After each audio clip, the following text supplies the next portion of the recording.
C++ में भी ये सारी चीज़ें कर चुके हैं, ठीक है। तो हम लोग स्टार्ट करते हैं। फर्स्ट कॉन्सेप्ट है इसका क्लास, ठीक है। फर्स्ट कॉन्सेप्ट क्या है इसका? क्लास, ठीक है। क्लास क्या होता है? देखो, a class is a way of binding the data and associated methods in a single unit, ठीक है। हम लोग क्या पढ़े हैं क्लास के बारे में कि कोई भी क्लास के अंदर क्या क्या रहते हैं, डेटा मेंबर्स होते हैं और उसके एसोसिएटेड मेथड्स होते हैं या फिर फंक्शंस होते हैं, है ना, यही हम लोग जानते हैं, ठीक है। तो वैसे ही यहाँ पे भी सेम चीज़ होगा। क्लास एक ऐसा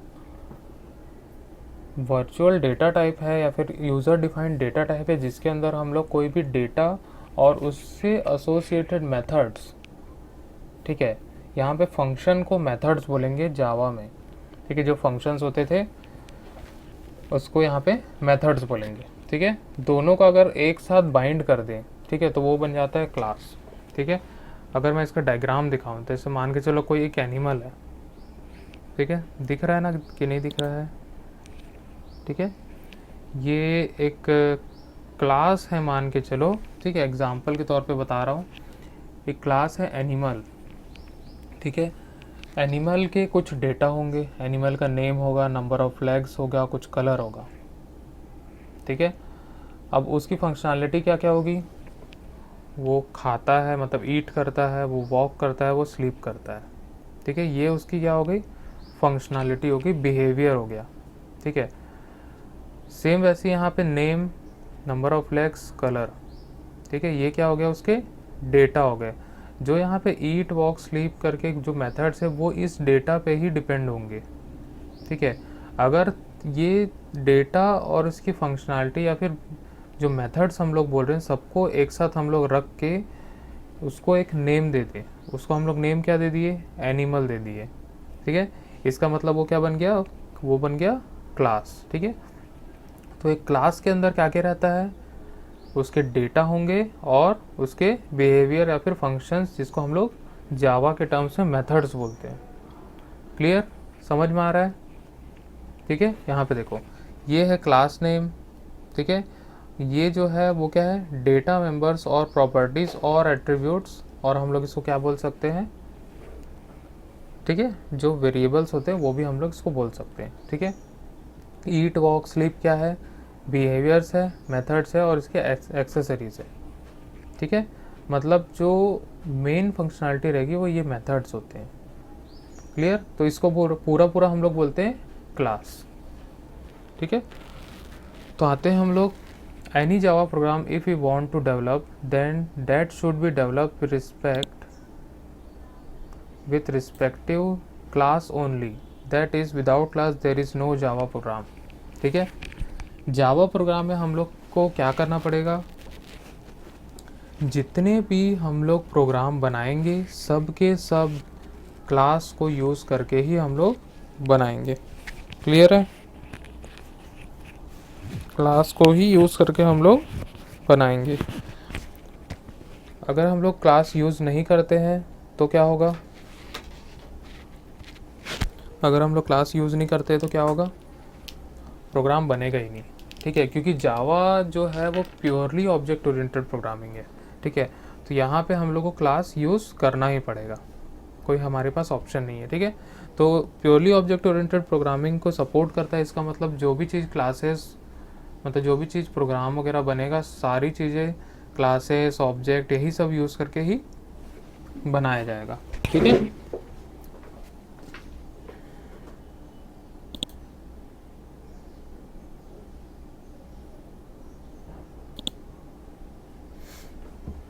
ठीक है, यहाँ पे देखते हैं आगे। In object oriented programming generally we write two types of methods, they are member methods and non member methods, ठीक है। A member method is one in which is comes under the scope of the class. In Java we use only member methods, ठीक है। Member methods जो होते हैं, मतलब जो इस मेथड की बात कर रहे हैं ये वाला, ये दो टाइप के मेथड्स होते हैं। कौन कौन से मेथड्स होते हैं? मेंबर मेथड्स और नॉन मेंबर मेथड्स, ठीक है, मेंबर मेथड्स और नॉन मेंबर मेथड्स। ठीक है, a member method is the one which comes under the scope of the class. ठीक है, इस क्लास के अंदर में जो भी मेथड्स लिखे होते हैं वो मेंबर मेथड्स होते हैं। तो जावा में जो भी मेथड्स होते हैं सिर्फ और सिर्फ क्लास के अंदर ही लिखे जाएंगे, मतलब जावा में सिर्फ हमारे पास मेंबर मेथड ही अवेलेबल होता है। ठीक है, non member methods are those which are comes under the scope of the class. Java does not allow non member methods at all. ठीक है, नॉन मेंबर मेथड्स जो होते हैं दूसरे प्रोग्रामिंग लैंग्वेजेस उसको यूज़ करते हैं, लेकिन जावा में वो सपोर्ट नहीं करता है। ठीक है, क्लियर है? ठीक है, समझ में आया क्लास क्या होता है? क्लास क्या होगा? जिसके अंदर उसके डेटा मेंबर होंगे और मेथड होगा, बस इतना याद रखो। क्लास क्या होगा? डेटा मेंबर होगा और मेथड्स होगा, दोनों को अगर एक साथ हम लोग रख दें तो वो बन जाएगा क्लास। ठीक है, अब इसको डिफाइन कैसे करते हैं वो देखो। ठीक है, यहाँ पे सिंटैक्स दिख रहा है, syntax, syntax for defining A class. कैसे हम लोग जावा में क्लास डिफाइन करते हैं। ठीक है, तो यहाँ पे देखो syntax for defining A class, class name, ठीक है, उसके बाद वेरिएबल ने वेरिएबल डिक्लेरेशन और मेथड डेफिनेशन। ठीक है, वेरिएबल को डिक्लेयर करेंगे, डिक्लेरेशन पार्ट रहेगा, मेथड डेफिनेशन होगा। हम लोग वेरिएबल को यहाँ पे इनिशियलाइज नहीं कर सकते। ठीक है, हम लोग उसको इनिशियलाइज कब करेंगे? जब इस क्लास का ऑब्जेक्ट बनेगा। क्लियर है सबको? ठीक है, तो यहाँ पे सिंटैक्स जो है वो इस प्रकार का यहाँ पे फॉलो करेंगे, और यहाँ सेमीकोलन नहीं लगता है, यहाँ पे गलती से दिया हुआ है। ठीक है, सेमीकोलन नहीं लगेगा। ठीक है, यहाँ पे देखते हैं, class is a keyword which is use for developing और creating user defined data types. ठीक है, जो एक क्लास हम लोग लिख रहे हैं ये वाला, ये क्लास क्या है? कीवर्ड है। ठीक है, क्लास क्या है? एक कीवर्ड है जिसके थ्रू हम लोग यूज़र डिफाइंड डेटा टाइप को हम लोग क्या कर सकते हैं? डिफाइन कर सकते हैं, यूज़र डिफाइंड डेटा टाइप्स को। ठीक है, और इस क्लास के अंदर, इस ब्रैकेट के अंदर हम लोग क्या लिखते हैं? वेरिएबल डिक्लेरेशन और मेथड्स। ठीक है, class name represents a Java valid variable name and it is treated as name of the class. Class names are used for creating objects. ठीक है, क्लास नेम से ही ऑब्जेक्ट को क्रिएट कर सकते हैं हम लोग। ठीक है, क्लास नेम से ही ऑब्जेक्ट को हम लोग क्रिएट कर सकते हैं। ठीक है, class contains two parts, namely variable declaration and method definition. ठीक है, variable declaration represents what type of data member which we use as a part of class. Method definition represent the type of the method which we use as a path of the class to perform operation. ठीक है, मतलब कुल मिला के बात ऐसी होती है कि इसके अंदर दो ही चीज़ें होती है, वेरिएबल डिक्लेरेशन और मेथड डेफिनेशन। ठीक है, क्लियर सबको? मेरी वॉइस आ रही कि नहीं आ रही? आ रही है ना? ठीक है, समझ में आया कैसे क्लास डिफाइन करते हैं?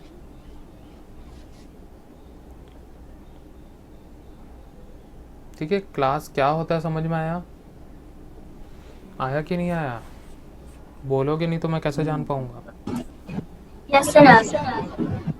आ गया?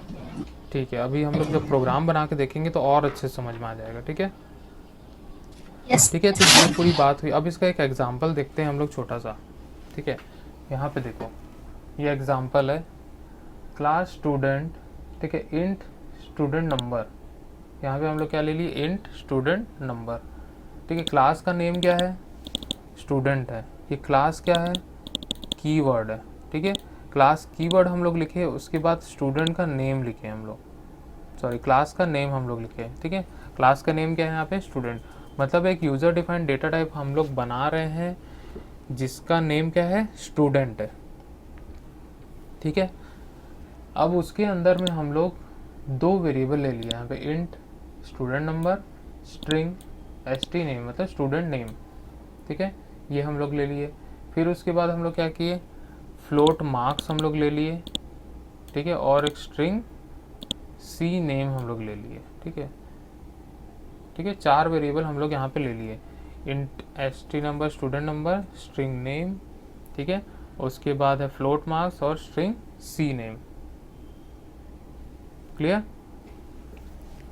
देन उसके बाद हम लोग मेथड बना रहे हैं int get number hours study, ठीक है, गेट नंबर आवर्स स्टडी, इस टाइप का हम लोग एक मेथड बना रहे हैं और इसके अंदर जो भी हम लोग को उसके कोड्स डालने होंगे वो हम लोग डाल देंगे। देन उसके बाद एक और मेथड बना है स्ट्रिंग गेट ग्रेड, ठीक है, उसका भी हम लोग यहाँ पे जो भी कोड डालना है वो डाल देंगे, ठीक है, और यहाँ पे हम लोग लगाएंगे ब्रैकेट क्लोज कर देंगे। और यहाँ सेमी कॉलन जो होता है ऑप्शनल होता है, जनरली हम लोग यूज़ नहीं करते हैं कभी भी सेमी कॉलन क्लास के लिए, ठीक है, लगा भी सकते हो, लगाओगे तो किसी सिस्टम में एरर दिखाएगा, किसी सिस्टम में नहीं दिखाएगा, ठीक है, तो वो हम लोग को ऑप्शनल मिल जाता है, ठीक है। तो इस प्रकार से हम लोग यहाँ पे क्या कर सकते हैं, क्लास को डिफाइन कर सकते हैं, ठीक है, ये एग्जाम्पल है, ठीक है, ये सारी चीज़ें नोट्स में मिल जाएगी आप लोग को। समझ में आया कैसे क्लास बनेगा, ठीक है। अब देखो यहाँ पे एक इम्पॉर्टेंट, 2-3 इम्पॉर्टेंट चीज़ें, ठीक है, whenever we define a class there is no memory space for data members of the class, ठीक है। देखो जब भी हम लोग क्लास को डिफाइन करते हैं, ठीक है, ये बहुत इम्पॉर्टेंट चीज़ है, वाइवा वगैरह में भी पूछा जाता है, और कभी भी जावा का प्रोग्राम डेवलप करोगे तो ये चीज़ आप लोग को ध्यान में रखना है, ठीक है। Whenever we define a class, there is no memory space for data members of the class. इसका मतलब क्या हुआ कि जब भी हम लोग क्लास को डिफाइन करते हैं तो डेटा मेंबर्स के लिए मेमोरी स्पेस नहीं एलोकेट होती है। क्यों एलोकेट नहीं होगी? क्योंकि हम लोग सिर्फ और सिर्फ उसको डिफाइन कर रहे हैं। मेथड को हम लोग डिफाइन करेंगे या क्लास को हम लोग डिफाइन करेंगे या वेरिएबल डिक्लेयर करेंगे, ठीक है, सिर्फ और सिर्फ उतना कर देने से मेमोरी एलोकेट नहीं होगा, ठीक है। आगे देखते हैं, memory space will be created, memory space will be created for the data members of the class when we create object. जब तक हम लोग ऑब्जेक्ट नहीं क्रिएट कर देते हैं तब तक डेटा मेंबर्स को मेमोरी नहीं मिलेगी। जब हम लोग ऑब्जेक्ट क्रिएट कर देंगे उस क्लास का तभी मेमोरी मिल पाएगी,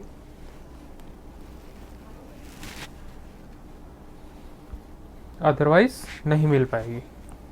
क्लियर है? समझ में आया?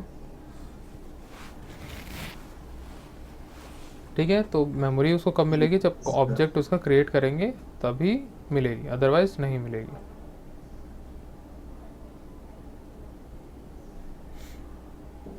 ठीक है, क्लियर है सबको? समझ में आया? Yes sir. ठीक है, अब और कुछ इम्पोर्टेंट चीज़ें यहाँ पे नोट करके यहाँ पे दिख रहा होगा, ठीक है। तो यहाँ पे देखते हैं फर्स्ट पॉइंट, ठीक है, ये पूरा क्लास के बारे में कहानी बता रहा हूँ कि क्या क्या चीज़ें होती है फुल डिटेल में, ठीक है। तुम लोग C++ में जो पढ़े हो वो थोड़ा कम डिटेल में था, ठीक है, और यहाँ पे वही ऑब्जेक्ट ओरिएंटेड प्रोग्रामिंग जो है वो थोड़े और ज़्यादा डिटेल में हम लोग को मिल जाती है, ठीक है। तो जावा में कुछ कुछ चीज़ें और ऐड की गई है, कैसे उसके अंदर हम लोग मेमोरी को यूज़ करते हैं, ठीक है, वो सारी चीज़ें हम लोग को पता होनी चाहिए, क्योंकि हम लोग लास्ट ईयर में डेटा स्ट्रक्चर भी पढ़ चुके हैं, ठीक है। तो बहुत सारे डेटा स्ट्रक्चर जावा यूज़ करता है, ठीक है। यहाँ पे सबसे पहला पॉइंट हम लोग देख लेते हैं, in Java memory space for the data members will be creating on the heap memory, जिसको हम लोग डायनामिक मेमोरी बोलते हैं, ठीक है। जितने भी डेटा मेंबर्स होंगे किसी भी क्लास के, जितने भी डेटा मेंबर्स होंगे सब के सब हीप मेमोरी यूज़ करते हैं, मतलब वो हीप डेटा स्ट्रक्चर का यूज़ करेंगे मेमोरी स्पेस को एलोकेट करने में या फिर डी एलोकेट करने में। क्लियर है? हीप पता है क्या होता है? हीप डेटा स्ट्रक्चर पता है कि नो नहीं पता सर। है? नहीं पता है? Sir no sir. कैसे नहीं पता है यार? नहीं पढ़े हो क्या हीप? देखो हीप जो होता है रैंडम मेमोरी होता है। जैसे कि मान के चलो हम लोग अपने कंप्यूटर में डेटा कहीं पे भी कॉपी पेस्ट कर देते हैं, ठीक है। वो सीक्वेंशियल ऑर्डर में होता है क्या? जैसे वहाँ पे हम लोग सी ड्राइव तो छोड़ दो, ठीक है, D drive, E drive, F drive, ऐसे हम लोग के पास 3 ड्राइव रहते हैं। जैसे मैं अपना माई कंप्यूटर दिखाऊँ, ठीक है, ये मेरा दिस पीसी है, तो यहाँ पे दिख रहा होगा, ठीक है। यहाँ पे देखो local disk C, new volume E, ठीक है, एफ और जी, ठीक है, इस टाइप का हम लोग को दिख रहा है, ठीक है। तो यहाँ पे जो हम लोग को दिख रहा है वो एक ही सिंगल हार्ड डिस्क को, जैसे मान लो मेरे में 500 GB का हार्ड डिस्क लगा हुआ है, तो 500 GB में कुछ GB 97 GB, यहाँ पे 122 GB और 147 GB ऐसा अलग अलग है, ठीक है। अब वो कैसे पार्टीशन किया होगा वो हमको नहीं पता, सीरियली किया है, ठीक है, एक के बाद एक किया है, या फिर रैंडम किया है, कैसा भी किया है उसको वो हम लोग को नहीं पता है।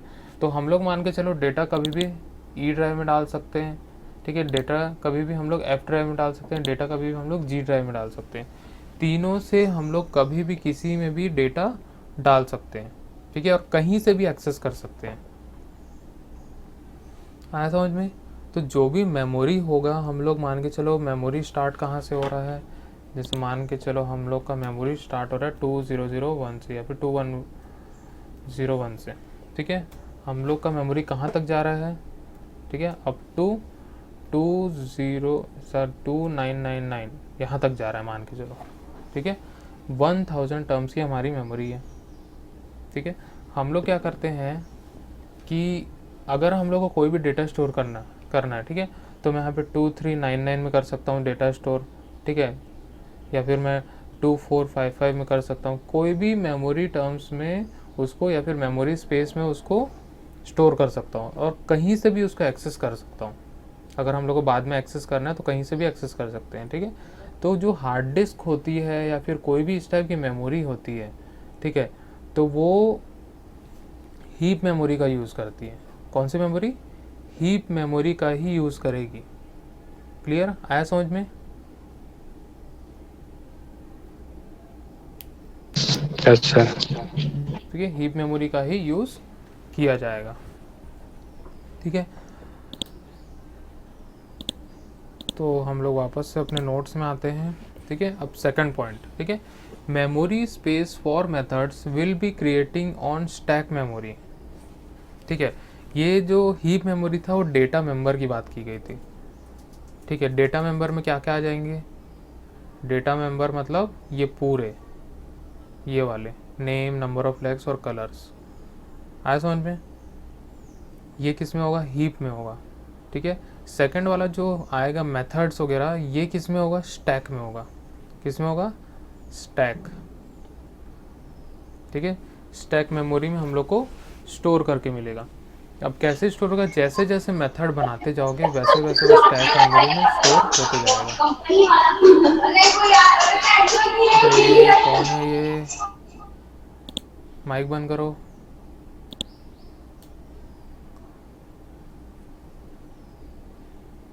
ठीक है, जैसे जैसे हम लोग मेथड्स बनाते जाएंगे, जैसे मान लो यहाँ पे मैं इस डायग्राम में दिखाता हूँ, ठीक है। हमने क्या किया? सबसे पहले ईट बनाया,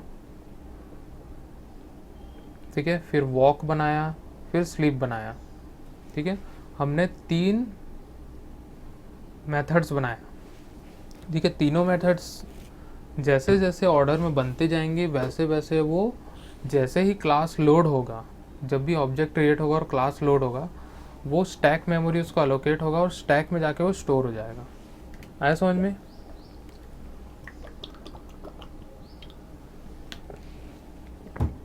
स्टैक तो सबको पता होगा। स्टैक पता है कि नहीं पता है सबको? Stack memory, stack data structure तो पता है कि नहीं पता है? बोलता ही नहीं है। Yes sir. अतुल पता है? यस अतुल पता है कि नहीं पता? Yes stack sir, yes sir, पता है? ठीक है, ओके यस सर। चलिए। बाकी लोग को पता है कि नहीं? विजेता,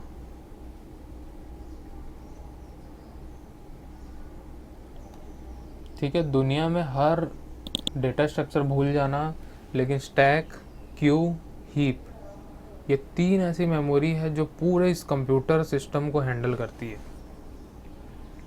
ठीक है, कौन कौन सी मेमोरी बताया मैं? Stack, stack, Q, heap. Q, stack, heap, ये 3 चीज़। ठीक है, ये 3 चीज़ जो होता है वो पूरे इस कंप्यूटर आर्किटेक्चर को संभालता है। जितनी मेमोरी होती है, जितने डेटा स्टोर होते हैं, जितने डेटा एक्सेस होते हैं, ये 3 डेटा स्ट्रक्चर को ही यूज़ करके किए जाते हैं। ठीक है, कहीं पे भी अगर हम लोग को डेटा स्टोर करना है, वो क्यू के फॉर्म में स्टोर होता है। ठीक है, हम लोग को पता नहीं चलता है। जैसे कि हम लोग मान के चलो कोई एक एक्सेल शीट बनाए, वहाँ पे सिर्फ एंट्री करते जा रहे हैं। ठीक है, डेटाबेस में भी क्या होता है, डेटाबेस में भी सेव करते हैं हम लोग। ठीक है, जैसे जैसे एंट्री करते जाएंगे वो एंट्री होते जाएगा। ठीक है, हम लोग उसको पीछे से भी एक्सेस कर सकते हैं, सामने से भी एक्सेस कर सकते हैं, कैसे भी हम लोग उसको एक्सेस कर सकते हैं।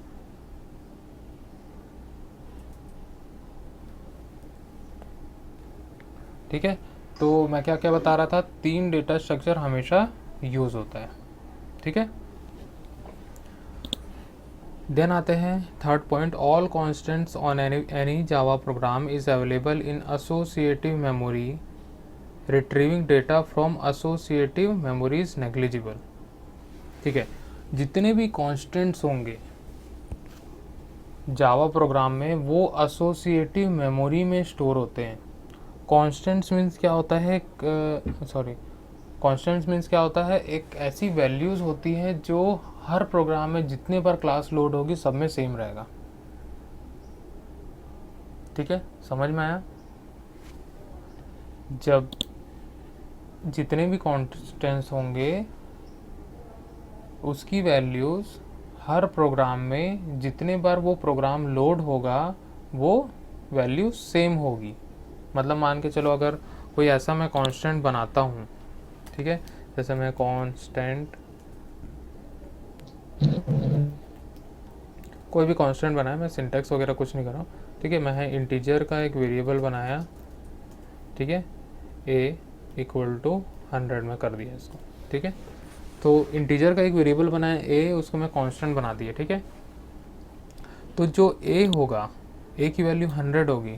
ठीक है, तो ये 100 जो होगा वो जितने भी जगह बना होगा, मान लो एक क्लास में बना हुआ है, ठीक है, क्लास में बना हुआ है, वो क्लास जब जब लोड होगा तो a की वैल्यू हमेशा लोड होते समय 100 होगी, उसको बोला जाएगा कांस्टेंट। मतलब वो फिक्स हो गया वैल्यू। ठीक है, जो भी इस टाइप के कांस्टेंट्स होंगे, इस कांस्टेंट्स को हमेशा एसोसिएटिव मेमोरी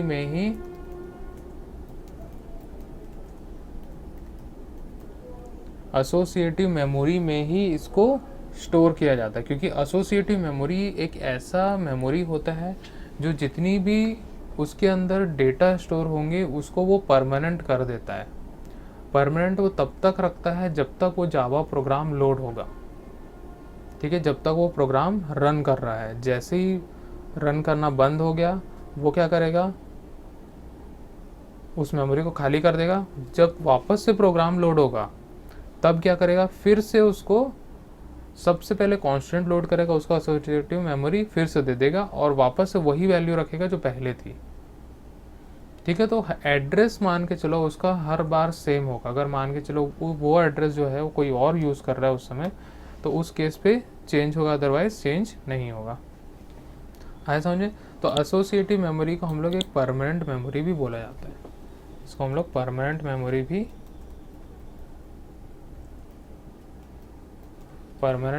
भी बोलते हैं हम लोग। क्लियर है? समझ में आया?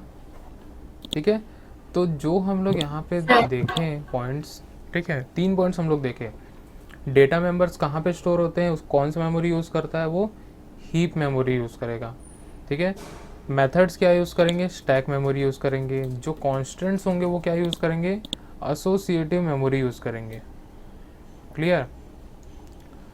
Fourth important point, the class definition exists only one time but whose object can exist many number of times, that is class is acting as a formula form। ठीक है, क्लास का डेफिनेशन एक ही बार होगा। ठीक है, अगर मान के चलो मैंने एक क्लास बनाया स्टूडेंट, क्या बनाया, क्लास स्टूडेंट। ठीक है, क्लास स्टूडेंट मैंने बनाया।